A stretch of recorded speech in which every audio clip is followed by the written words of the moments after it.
When I was young, my mom used to tell me stories about my grandpa. She said he started with nothing and built a successful business that could have set us up for life. But we never got any of that money.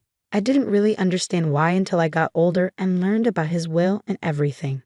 Eliza, your grandpa was a tough man, my mom said one cold evening as we sat at our small kitchen table with cups of lukewarm tea. The heater was broken again, and the landlord wasn't quick to fix things. He believed only in earning money, not giving it away. Why did he cut us off then? Didn't he trust you to manage his money? I asked, trying not to sound bitter. Mom sighed, her eyes following the steam from her cup. It wasn't about me managing it. He had this strange idea. He made a will that only left his money to someone who made a big success on their own, like $500,000 in their own business. That's just mean, I muttered. The idea sounded crazy, again set by a man who cared more about money than his family. It was his way or no way, Mom continued. When I argued with him, he practically disowned me. He said if I was any good, I'd earn my way without his help. It felt so unfair. We were struggling to save every penny while someone else out there was enjoying what should have been ours. Ever since I was a kid, I was good at finding ways to make money. I'd set up a lemonade stand at the local golf course on hot summer days, shouting 50 cents a cup to thirsty golfers passing by. You sure know how to hustle, kiddo, an old golfer named Hank once told me, laughing as he handed me his change. Keep that up and you'll be a tycoon one day. I grinned and pocketed the coins. Just saving up for something big, I'd say. My mind was always on the next big thing, and it wasn't just about lemonade. I used to make homemade necklaces and bracelets by stringing beads together from the dollar store. I sold them wherever I could, neighborhood block parties, school events, and even in the front yard during garage sales. Trading and selling didn't just feel fun. It felt like something I was meant to do. Elisa's got her own little business empire going, my mom would joke to her friends, but there was a hint of pride in her voice that made me stand a little taller. But it was sewing that really took off for me. When I managed to buy an old sewing machine from a garage sale, it felt like the best gift ever. Teaching myself to sew wasn't easy. The machine was temperamental, and the online tutorials were confusing, especially with the internet cutting in and out. But I stuck with it. Soon, I was turning plain thrift store clothes into stylish outfits. One day as Sarah caught me at my locker, she sneered, "Is that the same shirt you wore last week? Looks different, doesn't it?" Gave it a little makeover, I replied casually, slamming my locker shut. You should try it sometime, might improve your attitude. She scoffed and started to walk away, but a couple of other girls lingered. That was really cool what you did with your shirt. Could you do mine? One of them asked shyly. Sure thing. Bring it tomorrow, I replied, my heart swelling with pride. Word got around, and soon I was taking custom orders. It wasn't just pocket money anymore. It was a real business. People paid good money for unique clothes, and I was happy to provide. One sunny afternoon, I took my latest creations to the local street fair. I set up a rickety table, laid out my garments, and waited nervously. You think people will buy these? Mike, my friend, asked skeptically, eyeing the passers-by. They'd be crazy not to, I shot back confidently. And buy they did. My table was swarmed. I barely had time to collect the money and hand over the clothes. Amidst the chaos, a guy approached with his car keys. Jack jingled his car keys in his hand, approaching me at my stall. Hey, my car broke down a block from here. Saw your stall. This stuff yours? He asked, nodding towards my makeshift display. Yeah, all made by me. You need something to pass the time while waiting for a tow. I joked, handing him a shirt. He laughed genuinely, head thrown back. Actually, I was wondering if you do men's stuff too. Sure do, I replied, pulling out a few pieces I'd experimented with. He looked them over, then at me with a spark of interest. You've got talent. Ever think of making this a real business? Every day, I said, not missing a beat. His smile widened. I'm Jack, by the way. Eliza, I said, shaking his hand, feeling the weight of the moment. This wasn't just another sale. This felt like a doorway swinging wide open. As the day wound down, I counted the cash, a sense of accomplishment washing over me. This was it. I was making it happen one stitch at a time. I told you they love your stuff, Mike said, helping me pack up. Yes, you were right, I admitted, unable to keep the grin off my face. Looks like I might just make that $500,000 mark after all. After meeting Jack at the fair, things moved faster than I expected. He wasn't like the guys I knew. He came from money. But he had a way of making you forget about that when you were with him. He had this laid-back vibe, always laughing, always making plans. We started seeing each other more, and it wasn't long before we were seriously dating. One day, he said, "Eliza, I think it's time you met my parents." The thought alone made my stomach churn. I knew his folks came from old money, the kind that looked down on people like me. "Are you sure?" I asked, my voice tense. "I don't think they'll like me much." Jack laughed it off. "They'll love you. Don't worry so much." The drive over to Jack's parents' house felt like the longest ride of my life. Jack kept talking about mundane stuff, probably trying to ease the tension, but my stomach was in knots. We turned into a long driveway, and there it was, a massive house that looked more like a museum than a home. We walked up to the grand entrance, and the door swung open before we could even knock. There stood Jack's mom, Mrs. Thompson, dressed impeccably in a way that made me feel underdressed instantly, despite my careful choice of outfit. "Jack, darling," she exclaimed, pulling him into a hug, then turned to me with a polite smile that didn't reach her eyes. "And you must be Eliza. We've heard so much about you." Her words sounded warm, but her tone was anything but. I forced a smile. "Thank you for having me, Mrs. Thompson." Jack led me inside, and that's when Mr. Thompson appeared, a tall, stern-looking man with a firm handshake that felt more like a test than a greeting. "Eliza, a pleasure," he said, his voice deep and unemotional. We moved into the living room, which was as grand and cold as the rest of the house. Everything felt stiff and formal. We made small talk, or at least they did. I mostly nodded and smiled, feeling out of my depth. Dinner was served in a dining room straight out of a magazine, with crystal and fine china that looked like it should be locked up in a display case, not used for eating. We sat down, and that's when the real interrogation, the encounter with Jack's parents, was tense from the start. Mr. Thompson, eyeing me like I was a problem, began with a pointed question. "So, Eliza, Jack tells us you're into fashion design." "Yes, I run a small business designing and selling clothing," I responded, trying to keep my voice steady. Self-made then." "How entrepreneurial," he commented dryly, his tone more critical than complimentary. Mrs. Thompson chimed in, her smile feeling insincere. "And your family, dear? What do they do?" "Well, it's just me and my mom. She's a nurse," I said, feeling the weight of each word. "I see," Mrs. Thompson replied, exchanging a glance with her husband. The conversation stumbled along until coffee was served, and then Mrs. Thompson's polite facade dropped. "Eliza, I must be honest. We have certain hopes for Jack, and his partner's background is important to us. It's essential for maintaining the family's reputation and legacy," she said flatly. "Well, it's clear you've accomplished quite a bit despite your background, but I don't think you're suitable for our son, I'm afraid," she concluded abruptly, putting down her fork and leaving the room without another word. I sat there stunned, feeling like I'd been slapped. Jack was quick to comfort me, embarrassed by his parents' behavior. "Eliza, please don't take it to heart. She's just set in her ways." Despite Jack's reassurances, the evening left a cold shadow over what should have been a happy milestone. The engagement happened, but the chill from his parents was something I couldn't shake off. A few weeks after our engagement, Mrs. Thompson called me. Her voice was formal. "Eliza, I'd like you to come over. We need to discuss something important." When I arrived, both of Jack's parents were waiting. The house felt colder than ever. Mrs. Thompson wasted no time, her tone sharp and unwelcoming. "Eliza, we've looked into your background thoroughly. It's clear you come from a very different world than ours," she began. "It's clear you're hunting for wealth, climbing through our son, but we won't allow our family fortune to be jeopardized," she continued, her words stinging. Before I could react, Mrs. Thompson slid a stack of papers across the table towards me. "Since I can't convince Jack to rethink this marriage, you'll need to sign these," she said flatly. I picked up the papers.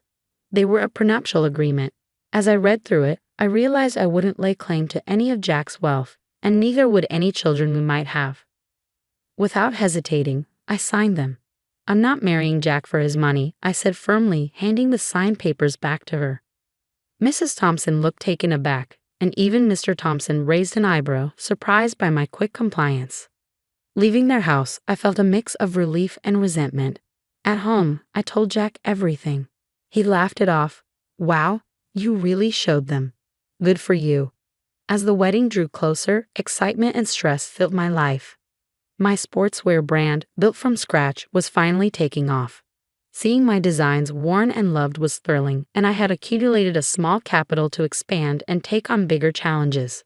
Regarding the wedding, I envisioned something simple and intimate, but Jack dreamed of a lavish celebration. Eliza, we're only doing this once. Let's make it big, he'd say with that persuasive grin of his. Reluctantly, I agreed, and we planned a grand event. I found myself negotiating deals and discounts wherever possible to manage the expenses. The wedding day appeared perfect on the surface. Our guests seemed to enjoy themselves, and Jack and I were caught up in a bubble of joy. However, not everyone shared our enthusiasm. Throughout the evening, I noticed Jack's parents whispering disapprovingly, their faces pinched with disapproval. His mother, ever the social butterfly, dropped hints to relatives about her worries that I was after their family wealth. I overheard her commenting loudly about the extravagance of the event, expressing concerns about my understanding of money. After the wedding, things didn't settle down. Jack's mom posted on social media, lamenting that Jack had married someone like me, expressing her fear of losing her son to a woman she deemed unworthy. Reading those words hurt deeply, stirring frustration and sadness within me. I tried to discuss it with Jack. Your mom's posts, they're really harsh. Can you talk to them? They don't even know about the business, how well it's doing. Jack sighed, troubled. Eliza, I know it's tough, but let's not rock the boat, okay? My parents, it's just how they are. They'll come around. They just need time to see what I see. Despite my doubts, I agreed to let it go. Exhausted from the ongoing tension, I poured my energy into my business, something positive and wholly mine. Despite personal turmoil, my brand continued to grow.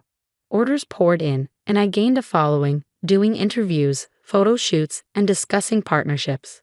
The evening of the charity dinner arrived, held at a swanky hotel downtown. The event supported sports programs for kids and teenagers. As the main costume designer, I chose a blue and white theme that complemented the decor and showcased my latest sportswear pieces. Walking into the grand hall with Jack, surrounded by well-dressed guests and shimmering lights, I felt nervous yet determined. The excitement of seeing my designs showcased in a grand setting quickly soured when we spotted Jack's parents across the room. Their cold stares cut through the warmth of the bustling crowd. Jack noticed but said nothing, and their blatant disregard stunned me deeply. But I bit my lip and kept walking. As guests began to arrive, I circulated the room, chatting and networking. Jack was by my side, his usual charming self, but I could tell he was a bit overwhelmed by the scale of the event. You're really pulling out all the stops, huh? Jack commented as we watched the crowd from a distance. Go big or go home, right? I replied with a wink. Eliza, you've outdone yourself, a familiar voice said from behind me. Turning around, I saw a local sports celebrity who'd worn my designs before. These uniforms are fantastic. Thanks so much. Enjoy the evening. I smiled, handing them a business card. Let's catch up soon. The event was buzzing, the atmosphere electric with enthusiasm and goodwill. Then the moment of truth arrived. The host took to the stage to thank the sponsors, and my heart raced as he started to speak. We haven't been seated long when the evening's presenter took the stage to kick off the event. The atmosphere was lively, filled with applause and cheer, until it came time to thank the sponsors. My heart raced with pride and anxiety as my name was announced as one of the main contributors. I'd like to extend a special thank you to Eliza, whose generous donation of over $300,000 made tonight possible. The presenter boomed through the microphone. The room erupted in applause but was abruptly pierced by a shriek from Mrs. Thompson, Jack's mother. Absolutely not, she screamed, drawing the room into shocked silence. She demanded a microphone, and once it was handed to her, she didn't hesitate. This is preposterous. Eliza couldn't possibly afford this. She's nothing but a poor beggar using my son's money. She's a cunning predator sneaking into our family to bankrupt us. Her words echoed through the hall, venomous and loud. The presenter, taken aback but composed, quickly tried to correct the situation. Mrs. Thompson, I assure you, you are mistaken. Eliza's company is extremely successful and fully capable of such generosity. I know this firsthand. The crowd murmured, tension palpable. Then, in an unexpected move, the presenter passed the microphone to Jack, hoping for him to clear the air. Jack's face was a mix of embarrassment and conflict. He glanced at his parents, then at me, his voice barely a whisper as he spoke into the mic. "I have nothing to say," he said, then walked over to his parents, leaving me standing alone amidst the sea of whispers.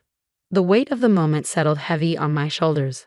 I felt exposed and humiliated, not just by the accusations, but by Jack's refusal to defend me or affirm the truth about my success. The pride I had felt in my contribution was tarnished, overshadowed by the drama unfolding around me. Stepping into the spotlight, I approached the microphone, my heart pounding but my resolve clear. "Good evening, everyone. Thank you for being here tonight," I began, my voice steady despite the tumult of emotions. "Tonight, I'd like to share something very personal about my journey." The room fell silent, all attention on me. I started as a street entrepreneur, driven not just to make ends meet but by a dream. That dream led to the creation of a sportswear brand that many of you know now. Pausing, I looked around, meeting the eyes of young athletes and seasoned businessmen alike. When my company's profits hit $500,000, I fulfilled a promise to a very special person, my grandfather. He left a will stating that his inheritance would go to a relative who made their own success, reaching that exact figure in their business. Whispers filled the hall, and I took a moment to let that sink in. That inheritance has been used to fuel not just my personal growth, but to give back through charity, much like tonight's event. I continued. The crowd was listening, some nodding as I unfolded more of my story. After the pandemic, my business didn't just survive, it thrived, growing several times over. Every challenge faced was a stepping stone.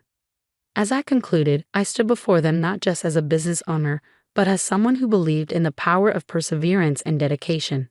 The room erupted into applause, some guests standing in ovation. I scanned the crowd, seeing faces light up with respect and admiration. But my eyes briefly caught Jack's parents. Their expressions, once haughty, now showed disbelief and embarrassment. They quietly exited the hotel.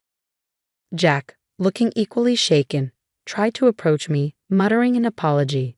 "Eliza, I just shook my head and walked past him, my emotions a mix of triumph and heartache. I needed space, not just from the evening's drama, but from everything. Deciding to stay at the hotel that night, along with my thoughts, my phone rang. It was Mom. Her voice was thick with emotion. "Honey, I saw everything. I just want you to know how proud I am to see you stand up there, telling your story, reclaiming your truth. You're everything I hoped you'd be." After spending a night at the hotel to clear my head, I returned home. The place felt different, heavier somehow, as if the walls themselves held the tension from the last few months. Jack was there, waiting. As soon as he saw me, he tried to apologize again. "Eliza, I'm so sorry about everything. Can we just forget all this and start over?" he pleaded, his voice desperate. I shook my head, the decision heavy on my heart, but clear in my mind. "Jack, I can't. I don't want to be with someone who can't stand up for me, who sides with his parents over his wife. It's not just about last night. This has been building for a long time," I continued. His face fell, and he reached out, but I stepped back. "I'm filing for divorce," I said firmly. I didn't wait for his response. Gathering a few essentials, I left for my mother's house, the one I recently bought with the inheritance from my grandfather. It felt like a sanctuary. The divorce proceedings were straightforward, thanks to the prenup we had signed, and with no children to consider, it was over quickly. During that time, Jack's parents tried to intervene. They called repeatedly, trying to patch things up, not for my sake, but because their son's lifestyle had changed now that I was out of the picture. I blocked their numbers, not just to silence the constant ringing, but to cut off a past that was holding me back. From friends, I heard Jack started drinking, lost his job, and eventually his parents disowned him, not wanting to tarnish their reputation with his downward spiral. Despite everything, I never wished him ill, but I knew I needed to move on. Living at my mom's place gave me the peace I needed to think about my next steps. The business was still thriving, and I poured more of myself into it, not just to distract from the divorce, but to rebuild stronger foundations for my future. One evening, sitting in the garden my mom and I had started together, she turned to me, a soft smile on her face. "You did the right thing, Eliza. It's tough, but you're tougher. And I'm here always." "Thanks, Mom. I know it's just a lot to process," I replied, feeling the weight of her support. As long as you remember that you're not just surviving, you're building, learning, and growing. That's what matters, she said, squeezing my hand. She was right. The end of my marriage wasn't just an ending. It was a gateway to a new chapter, one where I could make decisions without second guessing if someone had my back, one where I could stand on my own, not just as a successful businesswoman, but as a person reshaped by her experiences.